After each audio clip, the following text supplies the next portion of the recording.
బిస్మిల్లాహిర్రహ్మానిర్రహీం.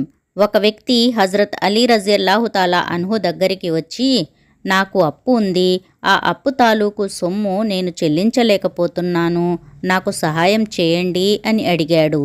అందుకు అలీ రజియల్లాహు తాలా అన్హు వారు ఇలా బదులిచ్చారు, ప్రవక్త సల్లల్లాహు అలైహి వసల్లం నాకు నేర్పించిన దువా ఒకటి నేను నీకు నేర్పించనా అని ఈ దువాను ఆ వ్యక్తికి నేర్పించారు.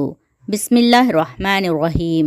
అల్లాహుమ్మక్ఫినీ బిహలాలిక అన్ హరామిక వ అగ్నినీ బిఫజ్లిక అమ్మన్ సివాక్.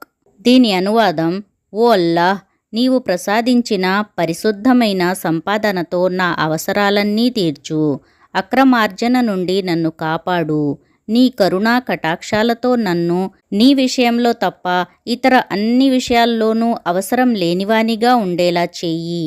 ఈ దువా నేర్పిన తరువాత హజరత్ అలీ రజియల్లాహు తాలా అన్హు వారు ఆ వ్యక్తితో అన్నారు, కొండంతగా నీ అప్పులు పేరుకుపోయినా పై దువాను చదవటం అలవాటు చేసుకుంటే అవన్నీ తీరిపోయే మార్గాలను అల్లాహ్ నీకు చూపిస్తాడు. దువాని మరోసారి చదువుదాం. అల్లాహుమ్మక్ఫినీ బిహలాలిక అన్ హరామిక్ వ అగ్నినీ బిఫజ్లిక అమ్మన్ సివాక్. అల్లాహుమ్మక్ఫినీ బిహలాలిక అన్ హరామిక్ వ అగ్నినీ బిఫజ్లిక అమ్మన్ సివాక్. మనం అల్లాహ్ వద్ద ఏదైనా కోరుకుంటే అది మనకు తప్పక లభిస్తుంది అన్న దృఢ సంకల్పంతో ఉండాలి. ఇది జరుగుతుందా జరగదా అన్న ఆలోచన మనసులోనికి రానివ్వకూడదు. అలా వస్తే మనకు అల్లాహపై నమ్మకం లేనట్టే అవుతుంది.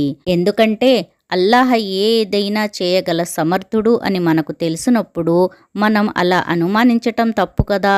అందుకని మనం కోరుకున్నది తప్పక మనకు లభిస్తుంది అన్న దృఢ సంకల్పంతో, దృఢ నిశ్చయంతో మనం ఉండాలి.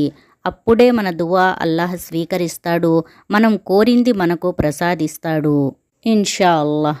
ఫ్రెండ్స్, మీకు మా ఈ వీడియో నచ్చినట్లయితే లైక్ చేయండి, షేర్ చేయండి. మరిన్ని ఇలాంటి వీడియోస్ కొరకు మా తెలుగు ఛానల్ ఖురాన్ వెలుగును సబ్స్క్రైబ్ చేయండి. అస్సలాము అలైకుం వరహమతుల్లాహి వబరకాతుహు.